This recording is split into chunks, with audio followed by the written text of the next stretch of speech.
Okay, the recording has begun now, so we can start. Go ahead. Okay, this is a municipality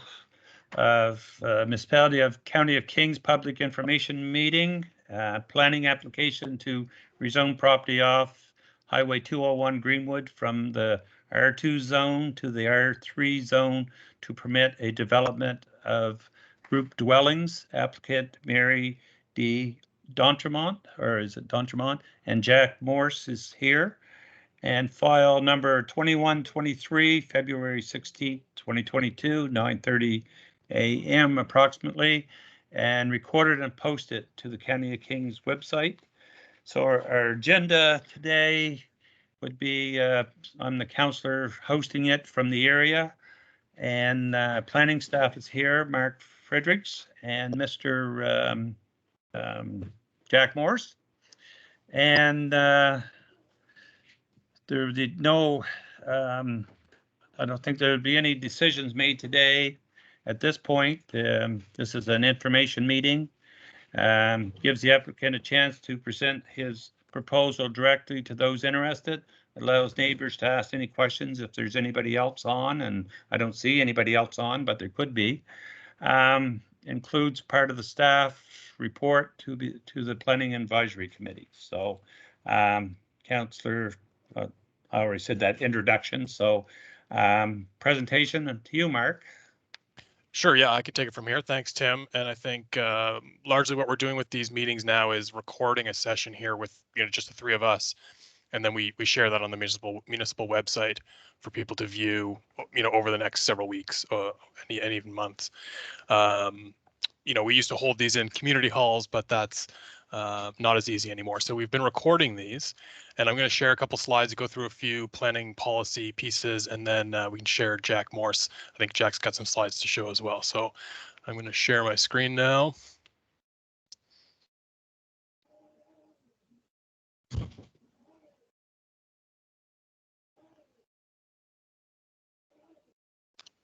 Okay, so this is largely a public information meeting. The point of this is to inform the public because we have received a planning application. Co-applicants are Mary D'Entremont and Jack Morse. Jack's on the call today. And they've applied to rezone a fairly large property in Greenwood. It's a vacant property located off Highway 201 in the sort of South Greenwood area. And again, the purpose of this meeting largely is to inform the public and to receive some kind of preliminary feedback, comments or questions, and again, to go through some of the planning policies and the process that we go through with rezoning applications. The proposal is to, again, rezone this large property. Once rezoned, it would permit the ability for development of grouped dwellings. So those housing units on leased lots in many configurations. Currently, this property is zoned R2, and that allows for 1 and 2 unit dwellings. The R3 zone is what's been requested because the R3 zone allows for grouped dwellings. So those individual homes don't need to be on individual lots. They can be a cluster or a group of homes on the same property. So that's been what's been proposed. So they've requested an from the R2 zone to the R3 zone to enable that form of development, and we'll take a look at that in a moment. Oops. So Mary and I walked this property a few weeks ago, and it's quite a beautiful property. It's mostly forested. There's a few cleared areas shown here. There's some expectation this was maybe an old cranberry bog, so there's hope to create some kind of park space or some sort of open space around some of these features.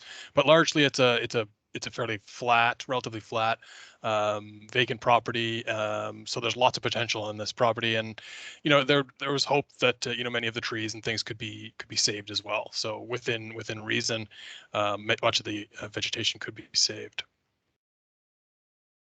And the location of this property is kind of unique. It's this property here highlighted in red. This is the Greenwood Mall. There's an existing kind of community behind the Greenwood Mall. And this property is just sort of behind that. And it's the edge of the growth center boundary. So past this property, you're out of the designated growth center boundary and into the more rural areas. So in this case, we are within the growth center of Greenwood, and we've got access to services, be that water and sewer, and so these situations are able to be accommodated through a rezoning process. So it's currently zoned R2, as you can see, but This area certainly has a mixture of zoning. The Greenwood Mall, for example, is C1 or general commercial. Sort of in a few properties around here are R4, which is the kind of higher density residential zone. And then R3, which is actually being seeked has been requested for this property. There's some R3 zoning in this area as well. C3, this kind of green color here, is kind of a transitional zone between residential and commercial. So it's an area of growth. It's an area of diversity and mixed land uses. And so not unexpected to see a bit of higher density requests in this area of the community. When we look at the air photo map, again, this is the Greenwood Mall and the existing community kind of behind that. And you can see this subject property is heavily forested, quite a beautiful piece of land, and certainly has great opportunity for some development. My understanding is that they're proposing an access point here off of Highway 201, and that there would be at least pedestrian access from the end of Spinney Road here and Dakota Lane up here. But I think Jack will probably speak more to some of that access. So that's the sort of property. This is a proposed site plan, although there have been some revisions to this, again, to recognize that potential cranberry bog that's kind of in this area. So this is the idea. There'd be kind of a grid of streets with individual leased lots off of that. But again, the exact location or layout of this could certainly change, because this process is largely just to change the zoning. At the time of permitting, after the zone change, this layout will be finalized and reviewed at the planning at the Development Control Office. So there's some planning policy to go through here.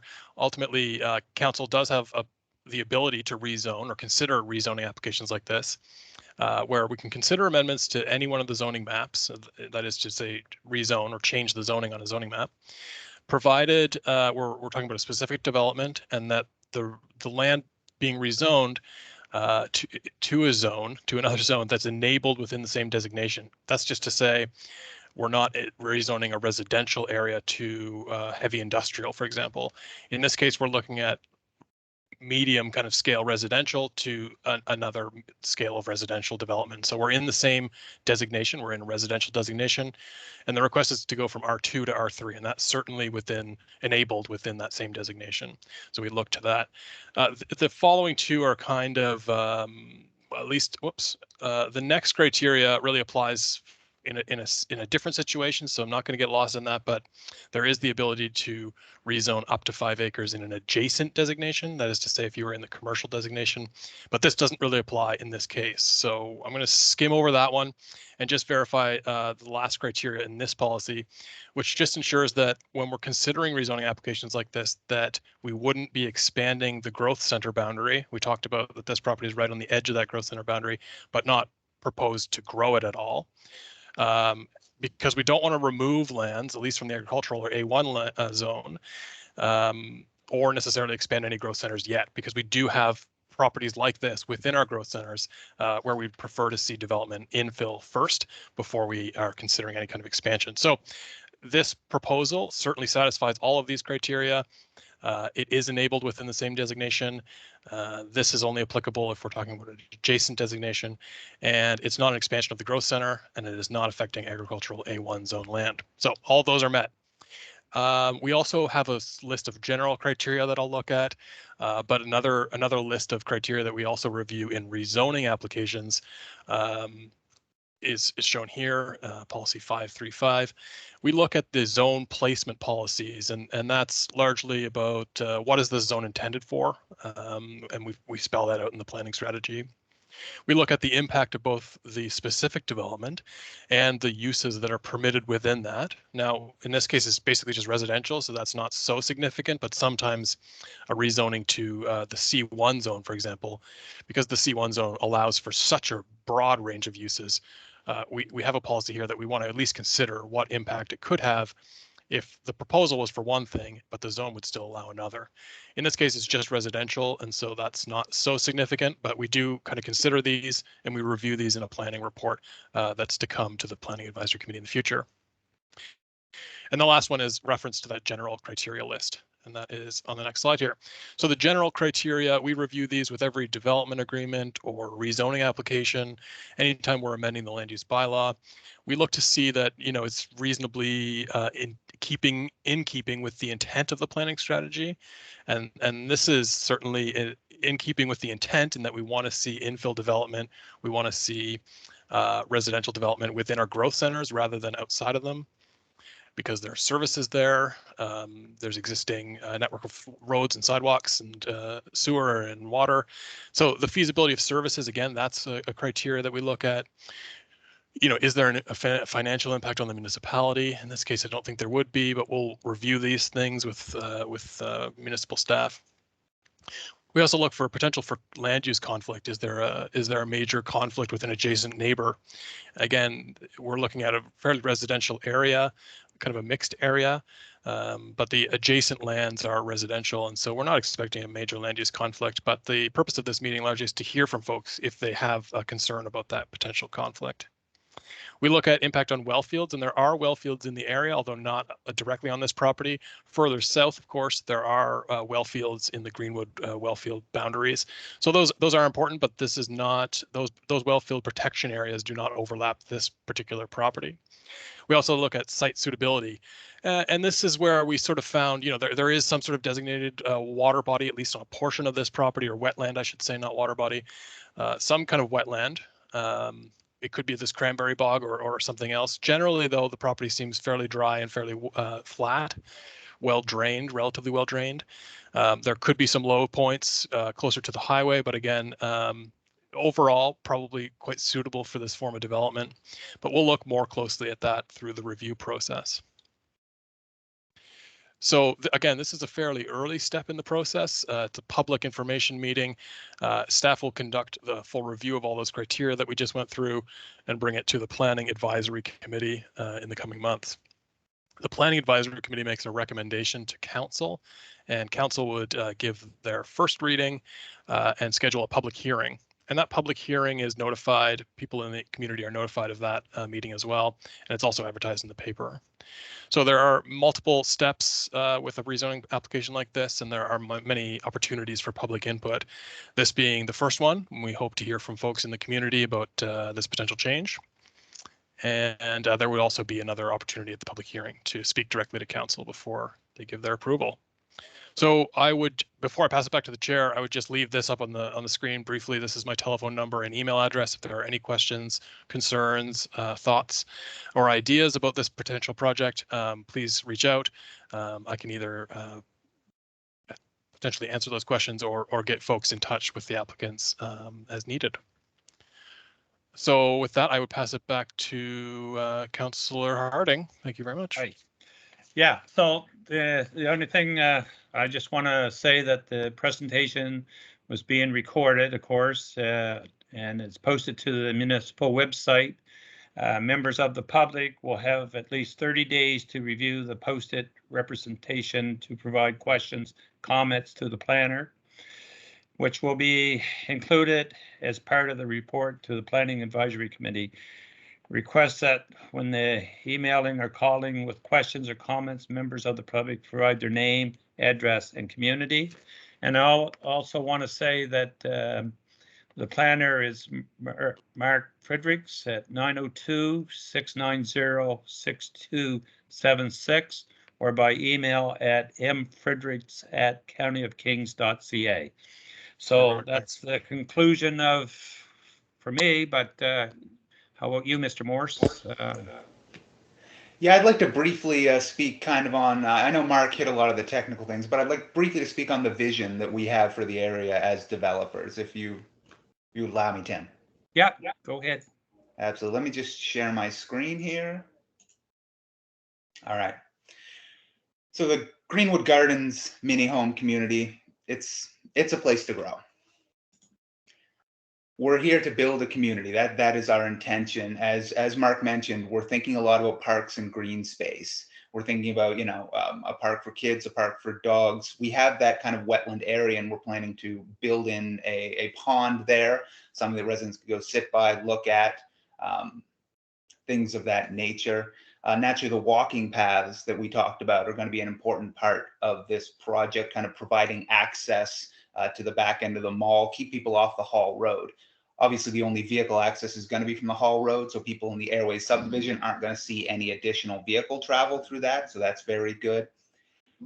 We're looking for to make an affordable place to live for people. Like young families, we all know how hard it is to get started right now. It's hard to have enough money to put down on a place to live, but a place like this where they can own their own home and they can pay for the services of the community as a whole and kind of build up their equity and, you know, get to a point where they can step up and buy a bigger house if they're ready for that kind of stuff, or stay with us because of the things that we provide to them.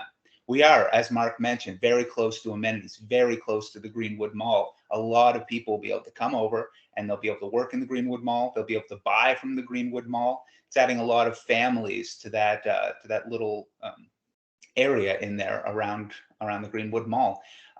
We want to make it private, and Mark spoke a little bit to this. We want to maintain trees around the entire property, from the Airways subdivision side, the base side, and the property owners on Hall Road. We want trees to completely surround the thing, to try to keep it its own separate place, right? And of course, we will allow for the paths to go out of the community, to cut through, specifically to link up to the Airways subdivision, so it's faster to walk and easier to walk. And at least one of those will hopefully be built up to the point that it can also be used as a fire road in emergencies, but it's not intended for regular traffic. And of course, you want to build something consistent with the character of the surrounding community. Now, like Mark mentioned, it's a very mixed use area, but you know, we've been around, we see the kind of homes and businesses that are in that area, and we want to kind of build on that, add to that, create more of that, and really try to advance the development of the area around the Greenwood Mall. So this is, again, as Mark mentioned, this is preliminary, so things might change, things might move up depending on how the land is there. But you can see a proposed first phase that we're thinking would be that first line, so coming in up off the Hall Road, and then one street over down to Spinney Street with a walking path there for the first phase. Then the rest of it could fill in over time as people get the lots together, and kind of a natural growth. We don't want to force anything into there before we have people that start living in those communities. Speaking of those paths specifically, obviously Mark showed the aerial photo. I have one here as well. You'll have the vehicle access down on the Hall Road up into the community. It'll be surrounded by trees. We're planning to put in at least these two walking paths, one out to connect to Spinney Street and one for Dakota Lane up at the top. This will give people a place to walk through, connect them closer to the mall, and you know, give a place that's safe to travel through at all hours of the day, so you don't have people trying to, you know, cut through the woods or walking along the Hall Road, because we don't want that, right? That's not a safe way for people to move. We also think it's good for business. Like I said, at its maximum, we're hoping to be able to put 100 families in there. And these are families that'll be able to walk to the Greenwood Business District. They'll be able to work there. Their kids will be able to work there. There's a lot of service jobs for young people. There's a lot of good jobs for anybody. Not only that, they'll be using that area, so they'll have an opportunity to work there and to live there and kind of bolster that community all in general. In conclusion, Greenwood Gardens is good for families, and it's good for business, and it's good for Greenwood. And we think that, and if you have any questions, please reach out to us. We'd love to speak to you.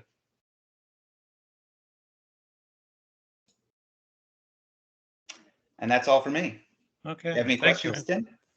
No, I'm glad to see it. Believe me, it's we need the housing, that's for sure. So, you know, we all know that in council, that housing is very important, and believe me, anything anybody can do in our community to help that process, that you know. But like I said, it has to go through the planning and whatever first. But we're excited about it, and we will be. So anything that's coming down the pipeline now to help out the situation, you know, hey, we're there. So absolutely, we got to follow all the rules. Absolutely. Okay. So Mark. Yeah, thanks. That's what it was good to see that, Jack, and I'm glad to see the kind of phasing idea. I think that's pretty helpful to kind of imagine where it's going to start, and to hear about your vision. That was really helpful. Thanks, Jack. Yeah, no problem. So I guess we can say this is an adjournment. Wonderful. Nice meeting y'all. Thank you. Thank you. Yeah.